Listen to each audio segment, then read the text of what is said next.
Hi viewers, இன்றைக்கி நம்ம பார்க்க போகிற ரெசிபி வந்து பேபி பொட்டேட்டோ ஃப்ரை. அதுக்கு தேவையான பொருட்கள் என்னென்னு பார்த்துடலாம் வாங்க. இதுக்கு 2 டேபிள் ஸ்பூன் எண்ணெய், 1/4 டேபிள் ஸ்பூன் மஞ்சத்தூள், ஒரு கொத்து கருவேப்பிலை, ஒரு கொத்து கொத்தமல்லி இலை எடுத்திருக்கேன்.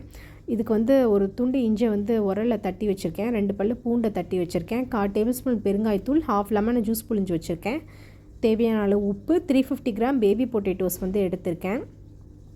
இதுக்கு வந்து நம்ம மசாலா வந்து அரைச்சி தான் சேர்க்க போகிறோம். மசாலாக்காக வந்து 1 டேபிள் ஸ்பூன் தனியா, 1/4 டேபிள் ஸ்பூன் வெந்தயம், 1 டேபிள் ஸ்பூன் ஜீரகம், 1 டேபிள் ஸ்பூன் மிளகு, 1 டேபிள் ஸ்பூன் சோம்பு, ஒரு துண்டு பட்டை, 2 கிராம்பு, அப்புறம் வந்து 2 காஞ்ச மிளகா. இது எல்லாத்தையும் நம்ம வந்து மிக்சர் ஜாரில் போட்டு அரைச்சிக்கலாம். இதை அரைக்கிறதுக்கு வந்து ஃபஸ்ட்டு நம்ம வந்து ஒரு மிக்சர் ஜார் எடுத்துக்கலாம். அதில் வந்து நம்ம வந்து காஞ்ச மிளகா, பட்டை, கிராம்பு, தனியா, மிளகு, ஜீரகம், சோம்பு எல்லாத்தையும் வந்து நம்ம ஆட் பண்ணிடலாம். நம்ம வந்து தண்ணி ஊற்றாமல் ட்ரை ரோஸ்ட்டாகவே வந்து இதை வந்து அரைச்சி எடுத்துக்கலாம். நல்லா நைஸாக அரைச்சி எடுத்துக்கோங்க. இப்போ வந்து ஓப்பன் பண்ணி பார்த்துடலாம். பாருங்கள், நான் வந்து நைஸாக அரைச்சி எடுத்திருக்கேன். இதை வந்து ஒரு டப்பாவில் ஸ்டோர் பண்ணி வச்சுக்கோங்க. இப்போ வந்து நம்ம உருளைக்கிழங்கு வேகிறதுக்கு ஒரு குக்கர் எடுத்துக்கலாம். உருளைக்கிழங்கு ஆட் பண்ணிக்கோங்க. ஆட் பண்ணிவிட்டு உருளைக்கிழங்கு வேகிற அளவுக்கு தண்ணி ஆட் பண்ணிக்கோங்க. இதுக்கு வந்து நான் 1/4 டேபிள் ஸ்பூன் உப்பு மட்டும் ஆட் பண்ணிக்க போகிறேன். உப்பு சேர்த்துட்டு ஒரு 2 விசில் வச்சு உருளைக்கிழங்கு வந்து நல்லா வேக வச்சு எடுத்துக்கலாம். இப்போ வந்து ஸ்டவ்வை பற்ற வச்சுக்கலாம். பேன் வச்சுட்டு பேன் சூடானதுக்கப்புறம் எண்ணெய் ஊற்றிக்கலாம். எண்ணெய் லைட்டாக சூடாகட்டும்.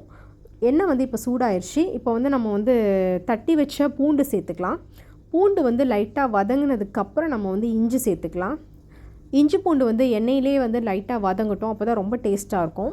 இது நல்லா வதங்கி வந்ததுக்கப்புறம் நம்ம வந்து 1/4 டேபிள் ஸ்பூன் பெருங்காயம் சேர்த்துக்கலாம். பெருங்காயம் சேர்த்துட்டு எண்ணெயோட பெருங்காயம் வந்து நல்லா வதங்கட்டும். அப்போ தான் வந்து டேஸ்ட்டாக இருக்கும். இப்போ வந்து கருவேப்பிலை சேர்த்துக்கலாம். கருவேப்பிலை வந்து லைட்டாக வதங்கினதுக்கப்புறம் நம்ம மஞ்சத்தூள் சேர்த்துக்கலாம். இப்போ எண்ணெயோட இது எல்லாமே நல்லா வதங்கி வரட்டும். நான் வந்து உருளைக்கிழங்கு வந்து தோல் உரித்து வச்சுருக்கேன். அதை வந்து நம்ம சேர்த்துக்கலாம். பேபி பொட்டேட்டோங்கிறதுனால முழுசாகவே சேர்த்துக்கலாம். உருளைக்கிழங்கு வந்து கொஞ்சம் கொஞ்சமாக சேர்த்துக்கோங்க. இதை சேர்த்துட்டு லைட்டாக பெரட்டி மட்டும் விட்டுருங்க. இந்த எண்ணெயில் வந்து உருளைக்கிழங்கு வந்து நல்லா வேகட்டும். ஒரு 10 நிமிஷத்துக்கு அப்படியே இருக்கட்டும். உருளைக்கிழங்கு வேகிறதுக்கு ஒரு 1/4 டேபிள் ஸ்பூன் உப்பு மட்டும் சேர்த்துக்கலாம். ஏற்கனவே நம்ம உருளைக்கிழங்கு வேக வைக்கும் போது உப்பு சேர்த்துருக்கோம். அதனால் இப்போ கம்மியாகவே சேர்த்துக்கோங்க. உப்பு சேர்த்துட்டு இந்த உருளைக்கிழங்கு வந்து எண்ணெயோட நல்லா வெந்து வந்ததுக்கப்புறம் நம்ம மசாலா சேர்த்துக்கலாம். இப்போ வந்து நான் 2 டேபிள் ஸ்பூன் மசாலா வந்து சேர்த்துக்க போகிறேன். இந்த மசாலா சேர்த்ததுக்கப்புறம் லைட்டாக மிக்ஸ் பண்ணி விட்டுருங்க. இது ஒரு 5 நிமிஷத்துக்கு அப்படியே இருக்கட்டும். ஸ்டவ்வை வந்து சிம்லே வச்சுக்கோங்க. இது நல்லா மிக்ஸ் ஆகி வந்ததுக்கப்புறம் நம்ம வந்து லைம் ஜூஸ் சேர்த்துக்கலாம். இப்போ பாருங்கள், இது நல்லா மிக்ஸ் ஆகி வந்துருச்சு. இப்போ வந்து நம்ம லைம் ஜூஸ் சேர்த்துட்டு ஸ்டவ்வை வந்து ஒரு 2 நிமிஷத்துக்கு அப்படியே வச்சுக்கோங்க.